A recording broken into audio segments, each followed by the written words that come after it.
Waktu kejadian sejak bulan Januari 2024 sampai dengan diamankan anak korban di rumah aman.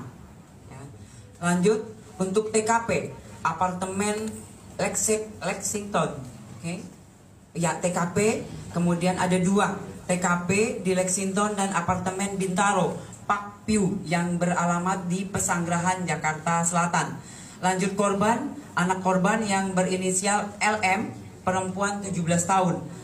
Lanjut, kemudian kemarin sudah ditetapkan menjadi tersangka berinisial VAB, laki-laki berumur 20 tahun. Kemudian nanti kronologisnya sebelah saya adalah Kanit PPA AKP Citra. Mohon izin Mbak untuk melanjutkan kronologisnya yang jelas dari tahap demi tahap ya. Kanit PPA dan anggota dari PPA terutama sudah bekerja sesuai dengan SOP. Ya baik, terima kasih. Selamat malam.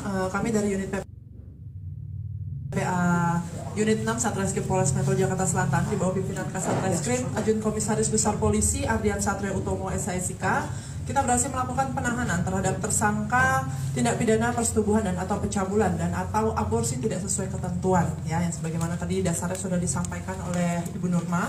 Kemudian adapun kronologis kejadiannya itu pada bulan Januari 2024. Pelapor yang bernama NM yang merupakan ibu korban menjelaskan bahwa anak korban LM berpacaran dengan terlapor VAB. Dan selama menjalin hubungan pacaran tersebut atas bujuk rayu tersangka yang menjelaskan akan bertanggung jawab serta menikahi anak korban. Sehingga anak korban LM mau melakukan hubungan badan ke suami istri dengan tersangka VAB. Dan dari hasil hubungan tersebut, anak korban LM diduga telah mengalami kehamilan serta anak korban LM dipaksa untuk menggugurkan kandungannya oleh tersangka VAB. Karena perbuatan tersangka VAB tersebut tidak mau diketahui oleh keluarganya. Hal tersebut dikuatkan berdasarkan keterangan dari saksi, kemudian hasil visum, kemudian keterangan ahli dokter. Atas kejadian tersebut, pelapor sebagai ibu kandung dari anak korban LM merasa dirugikan dan melaporkan ke Polres Metro Jakarta Selatan. Untuk modus operandinya yaitu adalah relasi kuasa dan tipu daya. Kemudian barang buktinya yang sudah kami amankan yaitu adalah hasil pemeriksaan visum, kemudian keterangan saksi ahli, kemudian handphone milik saksi. Lalu tindakan yang sudah kami lakukan antara lain adalah melakukan pemeriksaan terhadap korban, kemudian pemeriksaan saksi dan saksi ahli, kemudian pemeriksaan terhadap tersangka, penyitaan terhadap barang bukti, kemudian kita berkoordinasi dengan Dinsos, UPT PPA Provinsi DKI Jakarta untuk melakukan pendampingan konseling psikologis terhadap anak korban. Kemudian selanjutnya kita melakukan koordinasi juga dengan Peksos untuk melakukan pendampingan asesmen anak korban. Kita juga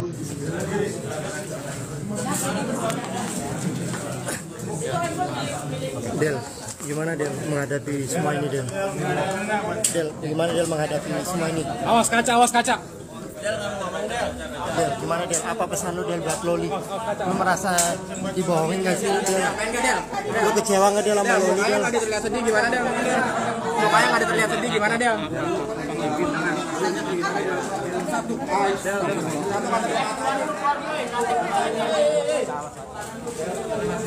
Gimana Del?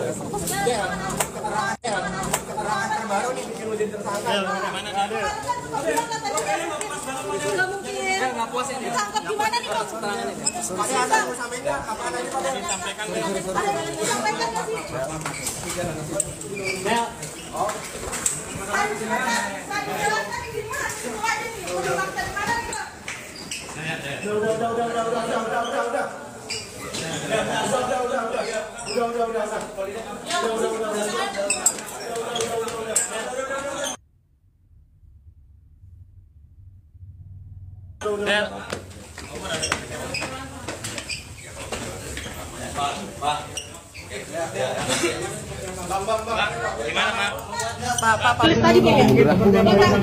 Bang itu yang melakukan mengenai Saudara Firdaus menangani kasus yang sama, pembunuhan bayi juga, dan itu diproses ya? Iya, proses.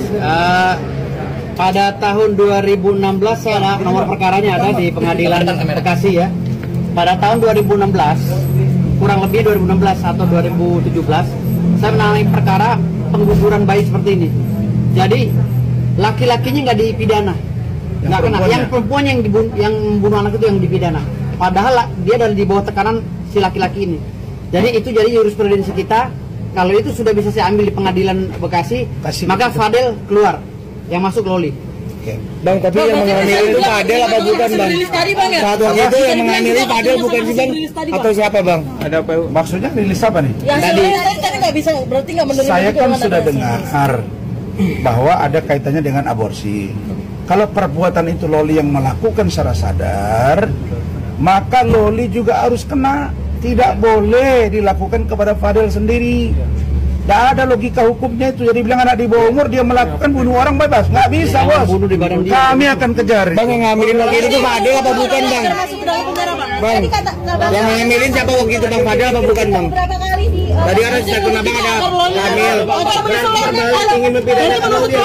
Menyusul Fadel nih, Bang. Karena aborsi itu yang pernah saya tangani identik dengan wanitanya yang melakukan, bukan laki-lakinya. Jadi ada jurisprudensi yang telah diputus oleh pengadilan Bekasi yang akan saya ambil besok. Jadi kalau saya jurisprudensi sudah saya ambil, putusan pengadilan sudah utuh saya ambil, maka saya minta kepada Polres Jakarta Selatan untuk menangkap Loli, mengamankan Loli dan mengeluarkan Fadel. Berarti sekarang ini Ini perkaranya sama. Jadi begini, kalau Fadel keluar atau tidak itu nanti biar koin berikutnya. Tapi yang pasti inilah resikonya Ananda Loli. Jangan dikira Ananda Loli cerita ke Om berbeda, terus ke polisi berbeda, lalu kemudian ada pengakuan sepihak yang tidak dapat dibuktikan, terus kamu dianggap lolos. Mohon maaf, Om kecewa juga. Kenapa Loli berubah 100%? Dan saya kok kayaknya kaget kok ada tipe yang seperti ini gitu loh. Jadi ini saya ingatkan, Loli ingat kembali bahwa kalau kamu melakukan itu sesuai dengan BAP, maka kamu juga harus kena. Nggak ada pilihannya. Kenapa? Karena itu adalah perbuatan jelas menghilangkan manusia di dalam rahimnya.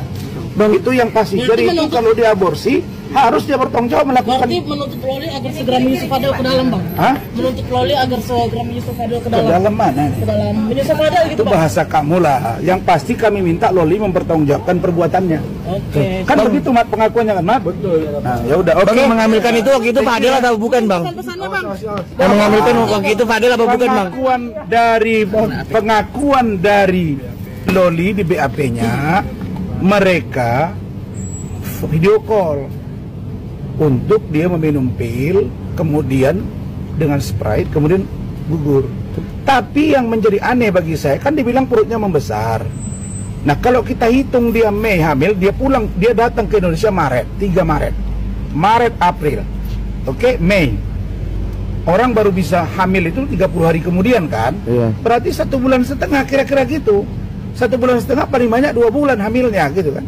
Anak saya sudah 8, saya ngerti lah. Nggak mungkin perutnya buncit, bos. Berarti udah. tidak langsung Fadel yang mengambil ya, Bang, waktu itu. Hah? Fadel apa? Yang sebelumnya? Yang sebelumnya apa? Yang saat ini? Ini kan kata si Loli. Dia 10 kali berhubungan dengan Fadel. Kemudian dia hamil. Tanggal 9 Mei. Kemudian dia menggugurkan, makan pil, video call. Buktikan video callnya.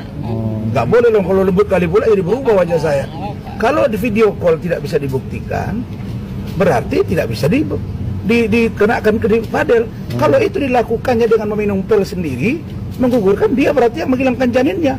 Ya sudah, dia diseret. Nah, kami akan membuat laporan polisi. Itu intinya. Gua kan lihat berita, terus ada kabar si Kodel jadi tersangka. Langsung gue langsung pikir gini, lah kliennya tersangka, pengacaranya juga calon tersangka. Terus gimana itu konsepnya, Kodel? Hah? Gimana coba konsepnya kalau kayak begitu? Kemarin petentang-petenteng lo. Makanya kalau nyewa pengacara, Del, minimal tuh yang bersih dari kasus gitu loh.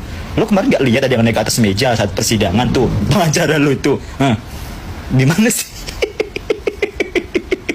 Gue baru kali ini lihat kliennya jadi tersangka, pengacaranya juga punya masalah. Coba tuh. Aduh, Kodel, maaf ya. Kok jadi ngakak. Guys, per hari ini Fadel udah resmi ditahan. Surat penahanannya juga udah keluar tuh. Dan bisa-bisanya lo masih senyum anjir. Si Fadel jerat dengan pasal 76D UU Junto 81. Nah, kira-kira begini nih guys. Dengan ancaman kurungan 5-15 tahun penjara. Nah, tuh deh lo pilih tuh 5 tahun apa 15 tahun terserah lu. Akhirnya ya, setelah sekian lama drama ini berakhir juga, Bos. Gue masih bingung nih, kenapa tiba-tiba banget Loli membelot dari Fadel. Jadi gue rasa ya mungkin Loli ini terkena khotbah no jutsu dari Pade sama budenya. Seketika dia tersadar lalu mengungkapkan apa yang dilakukan Fadel kepadanya. Semua bukti-buktinya langsung dikasih ke penyidik. Ya udah, habis Fadel kelar udah. Waduh, gimana ini Bang Rasman? Sungguh ending yang sangat membagongkan ya bagi Fadel, tapi ending yang sangat membahagiakan bagi Nikbir dan netizen pastinya. Untuk Fadel, semangat bro, jalan masih panjang, semoga kedepannya lu bisa berubah. Siapa tahu lu bisa jadi kayak Ariel Noah ya kan, pas keluar penjara karirnya makin melejit, siapa tahu.